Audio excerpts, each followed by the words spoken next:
Isuzu Type 73 Heavy and a Toyota Type 73 medium truck drives on the 92nd Prefectural Road.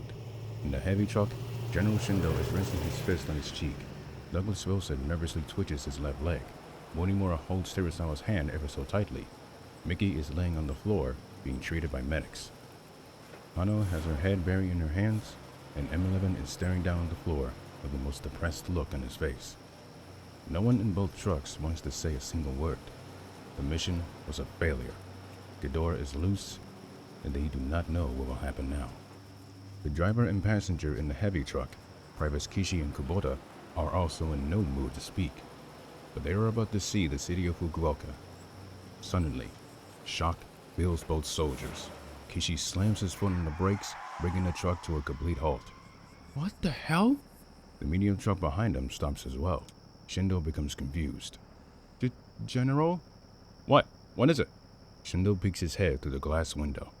Oh my God. Everyone else within both trucks sees what the three are seeing. The reactions are the same. Shock and horror.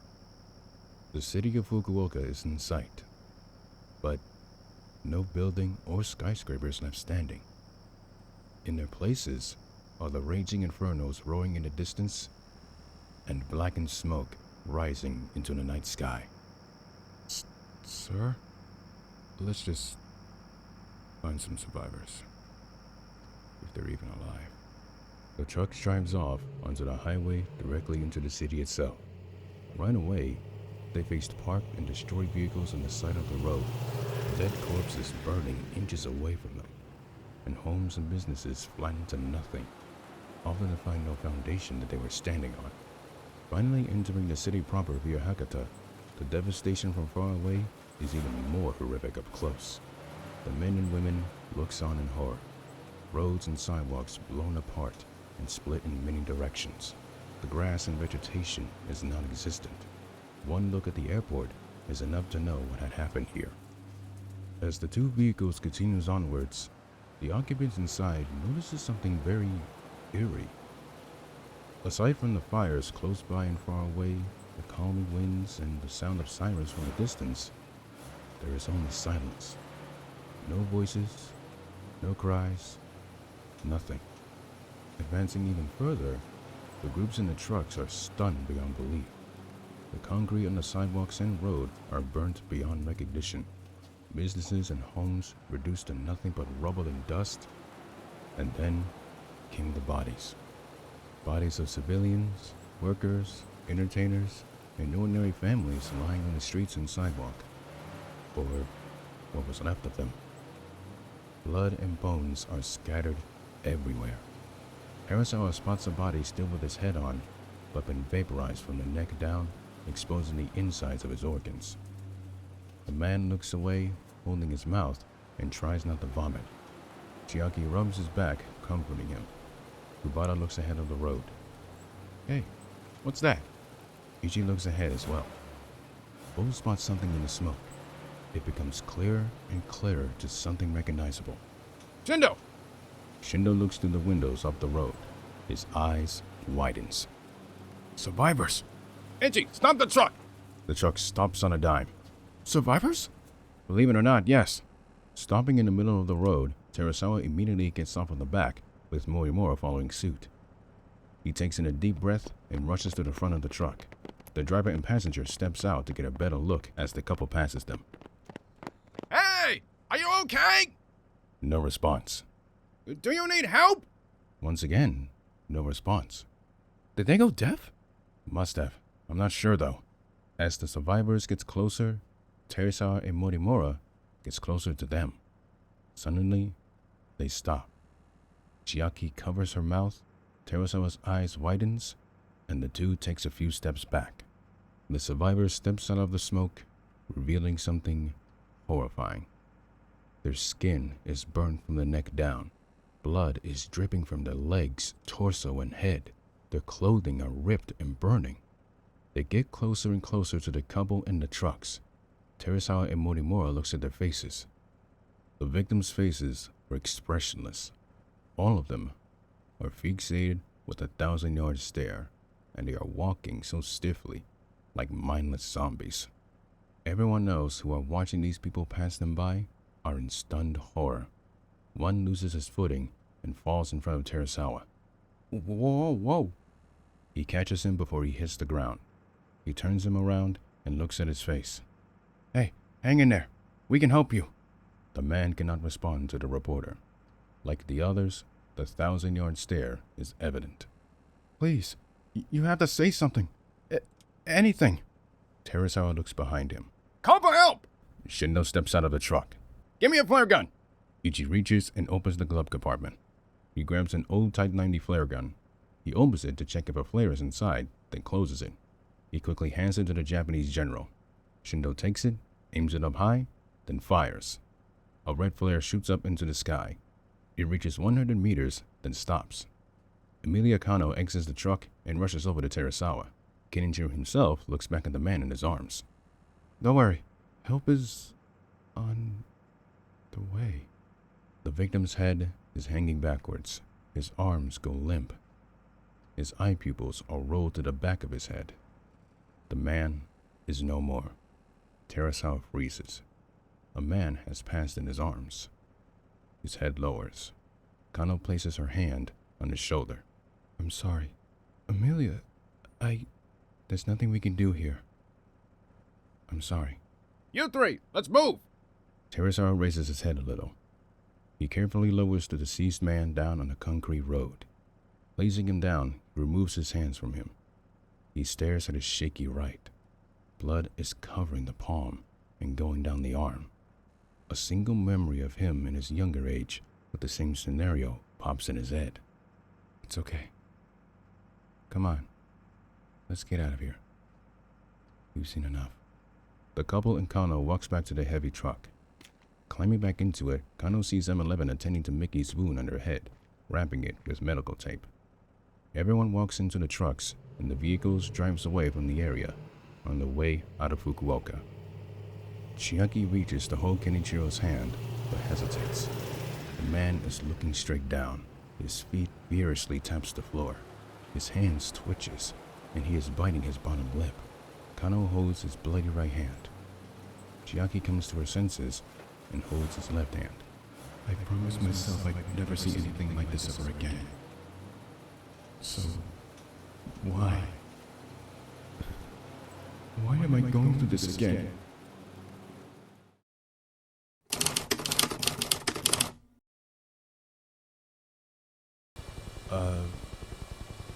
As you can see behind me, we arrived in Fukuoka minutes after Ghidorah's attack, and it is a horrible sight to see. I've never seen anything like this, and I wish to never see it again. The AMF has announced the official death toll of last night's attack. Over 1.4 million. 400 more will be found dead later on their way to hospitals far away from Fukuoka. Only 100 managed to survive. After further talks, General Shindo of the AMF has provided us information about the kaiju Ghidorah. Its power level has been confirmed to be 10.3. Ghidorah is a deadly Category 5 Titan. After its attack on Fukuoka, Ghidorah flew over the Sea of Japan, heading for Korea. Both Seoul and Pyongyang were under attack, with the death toll in the millions. After attacking Shanghai and Beijing, Chinese President Yang Zheng-kun called out the Japanese to take responsibility for unleashing an indestructible flying terror onto the people of China. After destroying Hong Kong, Hanoi, and New Delhi in a span of only 3 hours, Ghidorah has made its way past the Ural Mountains into Europe and is projected to head for Moscow. President Yeltsin has declared a state of emergency for those living in the city. He urges all of Europe to arm themselves against the greatest threat since the Nazi invasion of Europe over 50 years ago. The streets outside the National Diet are jam-packed with protesters, demanding the government to take action against the Titan Ghidorah. Currently, the Prime Minister is in the AMF HQ in Shinjuku, answering to UN representatives and the Security and AMF councils. Moments ago, angry protesters arrived in front of the headquarters of the AMF here in Shinjuku. Rocks were flung and windows are shattered. But it looks like the Shinjuku Police Department is keeping the mob under control with tear gas and riot shields. I may speak for them when I say this. We all need the JAMF to come up with a solution to the new menace that is now terrorizing mankind. The TV turns off. Terasawa, sitting in his living room, grips the TV remote. Suddenly, he spikes it on the floor. Motherfucker! He places his hand on his forehead. Sitting to his left and right, places their hand on his shoulder. I'm sorry you two had to see that. No, it's okay, darling. It's okay. It's just... I can't handle seeing all this stuff right now. I couldn't either. It's all right. His anger subsides a little. What the fuck happened? We had the perfect opportunity, and yet... it was taken away from us. Oh, God. Amelia shamefully looks away from the depressed man. She takes in a deep breath before looking back at him. I am so sorry. I didn't know that. No. It wasn't your fault. We tried, but it didn't go as planned. Terasawa leans forward, burying his face in his hands. So many thoughts are running through his mind. Mortimura looks at Amelia. I'm very sorry, Miss Kano. It's just... this is the second time he has gone through something like this. Amelia looks away, with her bangs covering her eyes. Second time, huh? Well, I guess I should tell you, since there's no time left. The couple looks to her slightly confused. Amelia stands up from the couch and slowly walks ahead. You see, in the future, I had parents too. They're unfortunately gone because of Ghidorah. I had nowhere to go. Everywhere I go, destruction was right in front of me. And I barely managed with the food supply that was given to me. When the opportunity came to me in the form of going back in time to prevent Ghidorah's awakening, I took it. But there will be a cost. She stops moving and places her hands under her elbow. Wilson told all of us, if we do this, there's no going back. We understood the stakes that we were taking. You see, time traveling is a bit complicated, but if we succeeded in defeating or killing Ghidorah, the versions of us and the future that we lived in would no longer exist.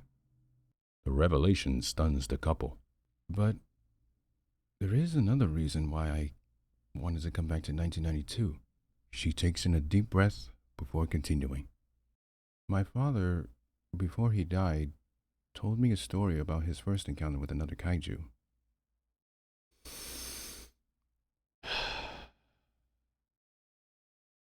It was in 1984. He was living in Shinjuku with his parents and little brother. He loved them so much that he wouldn't go 2 steps without them. He even named every building in Shinjuku off the top of his head, just to be a show-off. But then came the night of December 15th. The sounds of his roar in the distance, the devastation that followed him, fires raging in the streets, swallowing everything in meat, the sounds of people screaming and dying in front of his own eyes, including his own parents and little brother, who died in a wall of roaring flames. Terasawa slowly comes to a realization. Wait a minute. That's what I went through. I knew coming back was a risk, but I thought at least I'll get to see my parents one last time. Tears runs from her eyes down her cheeks. What are you saying, Chiaki? Kenichiro? The truth is, my last name isn't Kano. It's Terasawa. Amelia Terasawa. Both becomes at a loss of words. Amelia turns around and looks at them. In other words, I'm your daughter. She wipes the tears away and tries to compose herself. Please. I know that it might be something to wrap your heads around, but it's true. I really am your daughter. So, She gets to her hands and knees and plants her head on her fingers. Please forgive me. The couple looks at her. All that they can feel is pity and caring. Kenichiro stands up from the couch and kneels down to her. He places his hand on her back and gently rubs it. You know what? I'm kind of happy that you admit that. Morimura kneels down and comforts her. So am I. Thank you for telling us, Emilia. Emilia rises up, and the three embraces as one.